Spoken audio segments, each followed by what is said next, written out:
15 বছর আগে 100 টাকা ধার নিয়েছিল, সেই টাকা ফেরত দেওয়ার জন্য 35 কিলোমিটার পায়ে হেঁটে গিয়েছেন একজন বৃদ্ধ।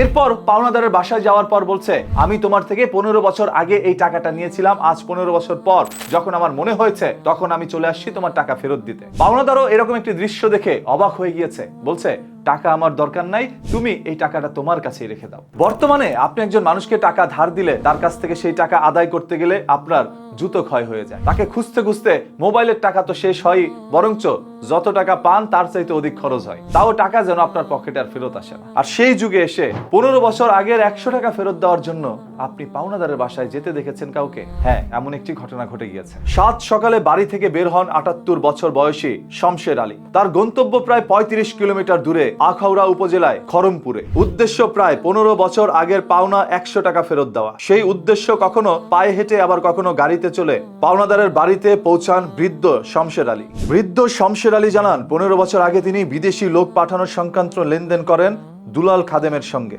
এই সময় তিনি 100 টাকা কম দিয়েছিলেন। ওই টাকা ফেরত দেওয়াটা জরুরি বলে মনে করেছিলেন, যে কারণে এত বছর পর হলেও টাকাটা ফেরত দিতে এসেছেন তিনি। 15 বছর আগে 100 টাকা কম দিয়েছিল, সেই টাকা ফেরত দেওয়ার জন্য 15টি বছর পর সেই পাওনাদারের বাসায় চলে গিয়েছে, কখনো হেঁটে কখনো গাড়িতে। 35 কিলোমিটার দূরে যেতে হয়তোবা তার খরচ হয়েছে আরো 500 টাকা। এছাড়াও 15 বছর আগের 100 টাকার মান বর্তমানে তার এক নয়। নিশ্চয়ই এই লোকটির এর আগেও মনে পড়েছিল যে 100 টাকা আমি তাকে কম দিয়েছি, সেটা দেওয়া দরকার, কিন্তু তখন সে আসেনি, এসেছে 15 বছর পরে। যখনই আসুক পাওনা টাকা ফেরত দিতে গিয়েছে, কারণ তার বয়স এখন 78 বছর। তিনি জানেন যে কোনো সময় আজরাইল এসে তার দরজার সামনে কড়া নড়তে পারে তার রুহুটি নিয়ে যাওয়ার জন্য। বেশি দিন এই পৃথিবীতে তিনি আর বাঁচতে পারবেন না। হয়তোবা ডক্টর এও বলে দিয়েছে, আপনার মরণবেদী রোগ হয়েছে, এই রোগ থেকে বেঁচে ফিরাটা যেন একটু দুষ্কর হয়ে যাবে। এই সকল কথা শুনে মৃত্যুর কথা চিন্তা হয়েছে তার মাথায়। এরপরে যে তার কাছে টাকা পায় সবার টাকা পরিশোধ করা শুরু করেছে, দেনা পাওনা পরিশোধ করে